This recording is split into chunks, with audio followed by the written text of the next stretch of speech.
Electricity is really the flow of electrical power. So it's the flow of electrons. The second Myso unit involves circuitry, and we're going to look at electric circuits. What really is electricity? Well, it's really the flow of an electric current through a pathway. And that pathway is an electric circuit. So when we look at circuits, we're really looking at the pathway in which electricity flows. Ohm's law really involves three different things. It involves the voltage, which is really electric potential. Two forms of energy. There's potential energy, which is like, if you think of it as like energy waiting to happen. And then there's kinetic energy, which is energy of movement or energy that's happening. So there's different types of potential energy. For example, we have gravitational potential energy. If you've ever been on a roller coaster at the very top, the highest hill, you're all excited, get that adrenaline rush, and you hesitate at the very top. That is maximum potential energy. But that potential energy is in the form of gravitational potential energy. It's still potential energy. We are going to look at electrical potential energy. So electric potential energy. It's really energy waiting to happen. Electrical energy in this case. So the potential energy we're looking at is called voltage. Voltage is the potential electrical energy per unit charge. And we indicate it in volts. So voltage is measured in volts. And if we look at it in relationship to the potential energy per unit charge, potential energy is measured in what are called joules. So energy is measured in joules. And the charge itself is measured in what are called coulombs. It's joules per coulomb, or it's volts. So voltage, thinking volts, but we're thinking of the potential energy per unit charge. The next thing we're going to look at is called current. And current, if you think of current, it's just the flow of electrons. So how much charge is flowing in a certain point in the circuit in 1 second? And that is called the current. So current is how much charge is flowing past a certain point on the circuit in 1 second. We indicate this. The charge is indicated with a Q, and the time is a T. So we're looking for charge per second. So I, current, is equal to the charge per second. Okay, the third thing we have to consider with circuitry is the resistance in the circuit. Resistance is how much this flow of charges is actually slowed down. And the resistance is measured in ohms. So an omega sign. So now we're going to put voltage, current, and resistance together and form the Ohm's law. That the voltage, remember the voltage? Look at the voltage is like the electric potential.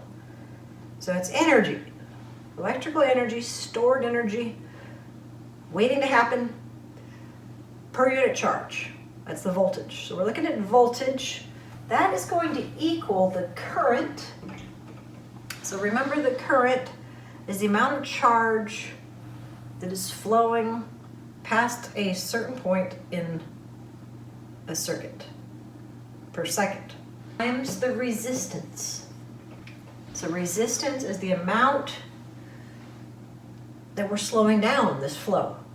Voltage equals the current times the resistance. So a circuit is just a pathway of electricity. So it's just a pathway in which electrons will flow. Look at circuits. There's some things when we draw out a circuit, that we can have closed circuits, we can have open circuits. So a circuit is a pathway upon which electrons flow. And remember the electrons in an atom. These are negatively charged. They're spinning around the nucleus of the atom, spinning around, they're negative. So they're always going to go toward the positive end. It indicates a battery. One line is shorter than the other. The line that is shorter is the negative end of the battery. The longer line is the positive end. So remember, batteries have a positive end and a negative end. So this is how we draw it in a circuit. The lines indicate here we have a pathway. Okay, we have a negative side and a positive side. This is the battery. The line, a solid line, just indicates an electrical pathway. If we're looking at a battery here, in this pathway, it's a closed pathway. It's a closed system. Okay, if there is a switch, such as a light switch, we might have an open pathway, open circuit. So in this case, like a light, you don't want the light on all the time. We have a switch to turn it on and off. This is like the switch. So the switch, if the lights are off, the switch is off. If the lights are on, you have to turn the switch on. So the switch is involved in this circuit. If I have it open like this, the electrons, remember electrons, okay, this is the pathway they're going to flow.